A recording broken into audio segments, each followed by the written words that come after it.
भारत ने प्रधानमंत्री नरेंद्र मोदी के नेतृत्व में वह हासिल कर दिखाया जिसे भू राजनीतिक संकटों के समाधान के लिए बने अंतर्राष्ट्रीय मंच हासिल नहीं कर पा रहे थे। संयुक्त राष्ट्र सुरक्षा परिषद यूक्रेन युद्ध को रुकवाने के लिए कुछ नहीं कर पा रही और आम सभा जैसे मंचों के प्रस्ताव भी सर्वसम्मति से पारित न हो पाने के कारण निष्प्रभावी रहे। इसीलिए भारत की अध्यक्षता में नई दिल्ली में संपन्न G20 शिखर सम्मेलन के कुछ दिन पहले तक किसी को उम्मीद नहीं थी कि घोषणा पत्र पर सहमति बन पाएगी।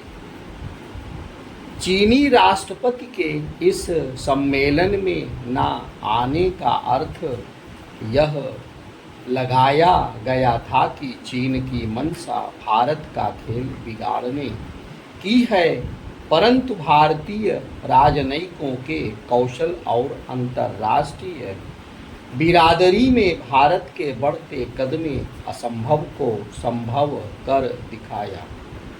शिखर सम्मेलन के पहले दिन ही घोषणा पत्र पर आम सहमति जुटाकर भारत ने सुरक्षा परिषद की स्थायी सदस्यता की अपनी दावेदारी को भी मजबूत किया।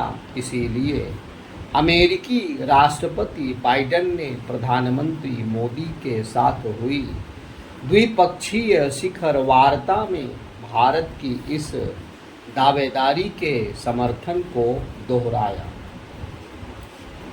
घोषणा पत्र में रूस का नाम न लेते हुए यूक्रेन में जारी युद्ध से हो रही मानवीय यातना और वैश्विक खाद्य एवं ऊर्जा संकट पर चिंता व्यक्त की गई। इस पर जोर दिया गया कि संयुक्त राष्ट्र चार्टर के मुताबिक सभी देशों को किसी अन्य देश की क्षेत्रीय अखंडता, संप्रभुता या राजनीतिक स्वतंत्रता के विरुद्ध धमकी या बल प्रयोग से बचना चाहिए। साथ ही परमाणु हथियारों के प्रयोग या प्रयोग की धमकी को भी अस्वीकार किया गया।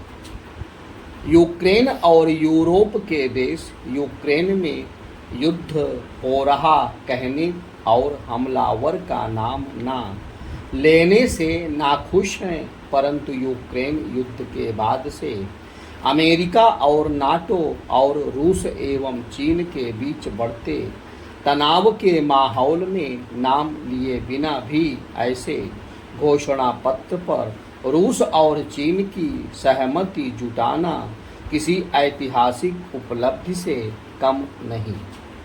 इस घोषणा पत्र से यूक्रेन युद्ध में तो किसी बदलाव के आसार नहीं, लेकिन इससे अंतर्राष्ट्रीय बिरादरी में यह संदेश अवश्य गया कि यदि कोई देश रूस को समाधान के लिए तैयार कर सकता है तो वह शायद भारत ही होगा।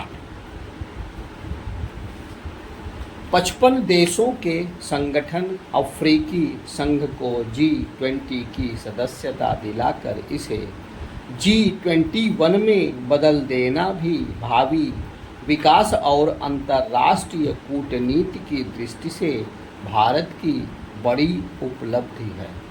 अफ्रीकी संघ के सदस्य बनने से G20 में दक्षिणी देशों का प्रतिनिधित्व बढ़ेगा। अभी तक वहाँ G7 देशों, यूरोपीय संघ के 25 देशों, रूस, चीन और तुर्कियों को मिलाकर उत्तर का पलड़ा भारी था।